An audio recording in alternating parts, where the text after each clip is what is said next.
বন্ধুরা, welcome back to our channel Riya Dutta lifestyle.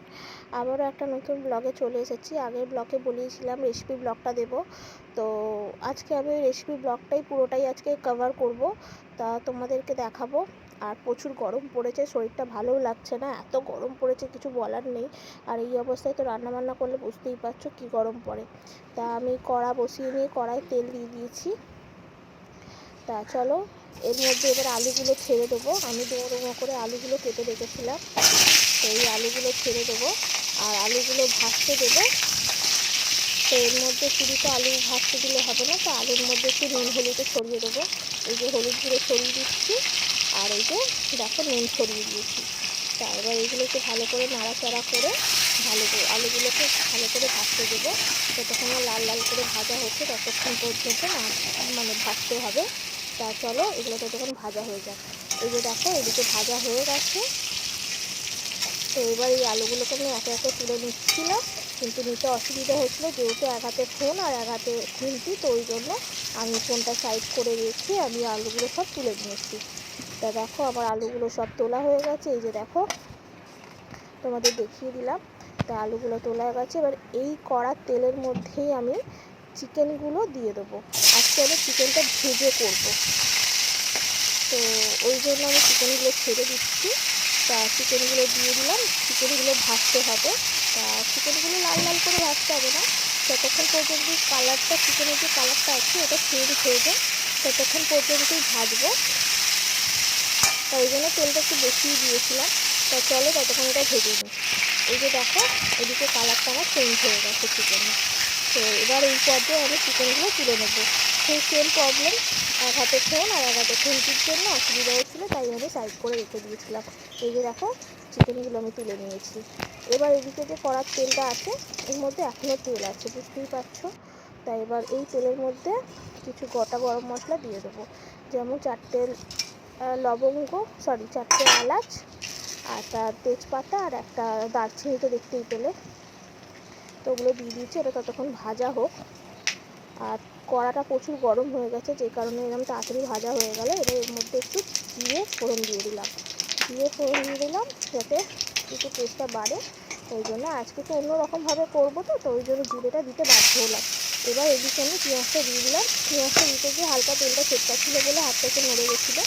তো যাই হোক পেঁয়াজটা আমি একদম কুচি কুচি করে রেখেছি, সরু সরু লম্বা লম্বা না করে আমি ডুমো ডুমো করেই কুচিয়েছি, একদম ছোট্ট ছোট্ট মিহি করে। তো সেই জন্য তাড়াতাড়ি যাতে গলে যায়। এদিকে চিকেন ভাজার মধ্যে কিছু ম্যারিনেশন করে নেবো। তা ম্যারিনেশন করার জন্য আমি তোমাদের দেখালাম কিছু মশলা আমি করে রেখেছিলাম সাইড করে, তো ওই মশলাগুলো দিয়ে দিলাম। আর এদিকে টক দইটা আমি ফেটিয়ে ভালো করে তারপরে এর মধ্যে দিয়ে দেবো। আচ্ছা, ম্যারিনেশনের মধ্যে কী কী মশলা দিয়েছিলাম বলে দিই। জিরে গুঁড়ো, ধনে গুঁড়ো, কাশ্মীরি লঙ্কা গুঁড়ো আর গোটা গরম মশলা গুঁড়ো, আর কিচ্ছু দিইনি। আর এদিকে টক দইটা দিয়ে ভালো করে মাখিয়ে রেখে দিয়েছি, দেখতেই পেলে। আর এদিকে দেখো পেঁয়াজটা আমার ভাজাও হয়ে গেছে। ম্যারিনেশনটা বেশিক্ষণ করে রাখতে হবে না, যদিও ওটা 10 থেকে 15 মিনিট, তার বেশিক্ষণ রাখার দরকার নেই। আর এদিকে আমার পেঁয়াজ ভাজা হয়ে গেছে। তো এইদিকে পেঁয়াজ ভাজার মধ্যে আমি আদা আর রসুন পেস্ট দিয়ে দিলাম 1 চামচ করে। তো এটা ততক্ষণ ভাজতে দেবো যতক্ষণ না আদা রসুনের কাঁচা গন্ধটা চলে যাবে, ততক্ষণ এটা ভাজতে হবে। তা এইদিকে আমার ভাজাটা অলমোস্ট হয়েই এসেছে। তা আমি তো স্টপ করে করে করি, দেখতেই পাও। তা এই যে ভাজা হয়ে গেছে, তো এর মধ্যে আমি হলুদ গুঁড়োটা অ্যাড করে দেবো। তা তোমরা দেখেছো আমি ম্যারিনেশনের সময় হলুদ গুঁড়োটা দিয়ে দিই, আমি এখানে অ্যাড করবো বলে আমি ওখানে দিয়ে দিই। ততক্ষণ এটা কষা হচ্ছে। আর এই যে দেখো তোমার হলুদটাও যে দিয়েছিলাম ওটাও ভালো করে মেশানো হয়ে গেছে, আর খুন্তিতে যে মশলাগুলো লেগেছিলো ওগুলোও আমি চেখে আবার দিয়ে দিলাম। আর এইদিকে তোমার এর মধ্যে এবার টমেটো পেস্ট অ্যাড করার পালা। তো চলো টমেটো পেস্টটা অ্যাড করে নিই। এই যে টমেটো পেস্ট দিতেও অসুবিধা হচ্ছিলো, তো যাই হোক টমেটো পেস্ট আর কাঁচা লঙ্কা সব একসাথেই ছিল, তো সমস্ত কিছু পেস্টটা অ্যাড করে নিলাম। আর এটা এবার ভালো করে কষাতে হবে যতক্ষণ না তেল ছাড়ছে। আর টমেটোমের কাঁচা একটা যে গন্ধ থাকে, তো সেটাও আমাকে কষিয়ে নিতে হবে। আর ওদিকে টক দই দিয়েছি বলে টমেটোটা আমি কমই দিয়েছি এখানে। টমেটো মানে একটা দিয়েছি আমি, এদিকে টক দইটা দিয়েছিলাম বলে। আর এই যে দেখো টমেটোটা আমার ভালো করে কষিয়ে এদিক দিয়ে তেল ছেড়েই দিয়েছে, তোমরা দেখতেই পেলে। এই যে সাইডগুলো দেখো তেল ছেড়ে দিয়েছে। তো এই পর্যায়ে আমি একটু নুন অ্যাড করে দিচ্ছি। নুন অ্যাড করে দেওয়ার কারণ হচ্ছে আমি নুনটা যখন আলু ভাজাতেই দিয়েছিলাম, তারপরে আর নুন দিইনি, তো সেই জন্য আমি এই পর্যায়ে নুন অ্যাড করে দিলাম। এবার এই মশলার মধ্যে আমি আলুর টুকরোগুলো অ্যাড করে দিয়েছি। আর তোমরা হয়তো বলবে যে চিকেনটা তুমি কেন অ্যাড করলে না। চিকেনটা আমি অ্যাড করলাম না তার কারণ ওটা তো অলরেডি ম্যারিনেট করাই আছে, আবার টক দই দিয়ে, তাই জন্য ওটা অ্যাড করিনি। আর এদিকে মশলাটা আমার আলুর মধ্যে ভালো করে কষানো হয়ে গেছে, আর আলুটা অলমোস্ট 40% সিদ্ধ হয়ে গেছে। তো আরও চিকেনের সাথে কষাবো, তো সেই জন্য। আর এদিকে দেখো এবার চিকেনটা আমি অ্যাড করে দিয়েছি। বাকিতে যে মশলাগুলো ছিল সেই মশলাগুলো আমি ফোনটা সাইড করে ভালো করে চেপে অ্যাড করে দিয়ে আবার বাটির মধ্যে বাকি মশলাটার জন্য জল দিয়ে রেখে দিয়েছিলাম বাটিতে, সেটা পরে অ্যাড করবো বলে। তো এই যে দেখো বাকি মশলাগুলো দিয়ে আমি অ্যাড করে ভালো করে নেড়েও নিয়েছিলাম। তো আরও একটু নাড়তে হবে, তো কেন তার কারণ হচ্ছে নিচে নাড়লে লেগে যাবে। তো এই পর্যায়ে একটু ভালো করে নেড়ে নিয়ে আবার তোমার ওপর থেকে চাপা দিয়ে দিয়েছি। আর চাপা দেওয়ার কিছুক্ষণ পর আবার চলে এসেছি, এসে দেখো কিরম তেল ছেড়ে দিয়েছে। তোমরা বুঝতেই পারছো পরিমাণে তেলটা ছেড়েছে, কারণ টক দই দেওয়া আছে আর চিকেনের যে জলটা থাকে তো সেটা থেকেই তেলটা ছেড়ে দিয়েছে। তো ওই জন্য টক দই দিলে তো জানোই যে তেল তেল একটা ভাব হয়েই যায়, তা ওই জন্য আজকে যেহেতু অন্যরকমভাবে করছে সেই জন্য।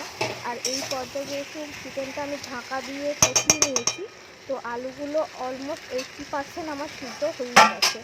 তো এইবার আমি আরও একটু চাপা দিয়ে কষিয়ে নেবো যতক্ষণ না ভালো করে সিদ্ধটা হয়ে যাচ্ছে। তা এইদিকে আবার চলে এসেছি, এবার খুন্তি দিয়ে আমি চাপাটা খোলার চেষ্টা করছি। চাপাটা গরম হয়ে গেছে, নাহলে হাত দিয়ে খুলতাম। তা এই যে দেখো আরও মানে তেলটা ভালো করেই বুঝতে পারছো যে কী পরিমাণে তেলটা ছেড়েছে।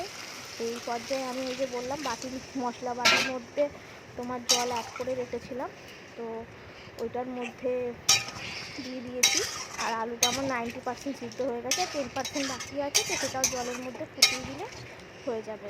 তা এইদিকে আমি আর একটু জল অ্যাড করে দিলাম, কারণ ওইটুকু জলে তো আর সিদ্ধ হবে না, আমি তো ঝোল ঝোল রাখবো। তো যতটা পরিমাণে ঝোল রাখতে হবে তো ততটা পরিমাণে জলটা অ্যাড করতে হবে। তাই এই পর্যায়ে আমি নুন টুন সমস্ত কিছু চেক করে নিয়ে আমি সব ক্লিয়ার করে দিয়েছি। আর এপাশে আমি ভালো করে খুন্তিটা ধুইয়ে ভালো করে জল অ্যাড করে দিই, এবার হতে দেবো কিছুক্ষণ, চাপা দিয়ে দিলাম তার জন্য। তা চলো এটা ততক্ষণ হোক। আর এদিকে গ্যাসটা আমি একদম লো ফ্লেমে করে দিচ্ছি, যাতে চিকেন আলু ঝোল সমস্ত কিছু সমানভাবে হয়ে যায়। তা চলো, লো ফ্লেম নয়, ঠিক লো টু হাই মিডিয়াম ফ্লেমটাই করে দিয়েছি।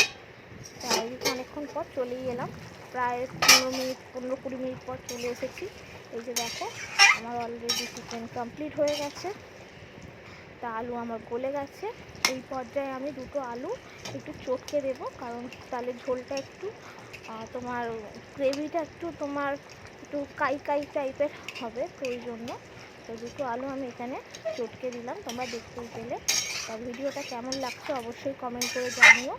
আর যারা চ্যানেলটা সাবস্ক্রাইব করোনি তারা অবশ্যই চ্যানেলটাকে সাবস্ক্রাইব করে দিও, বেল নোটিফিকেশানটি অন করে দিও, যাতে আমি ভিডিও পোস্ট করার সাথে সাথে তোমাদের কাছে নোটিফিকেশান চলে যায়। দেখা হবে অন্য কোনো ব্লগে, চলো টাটা।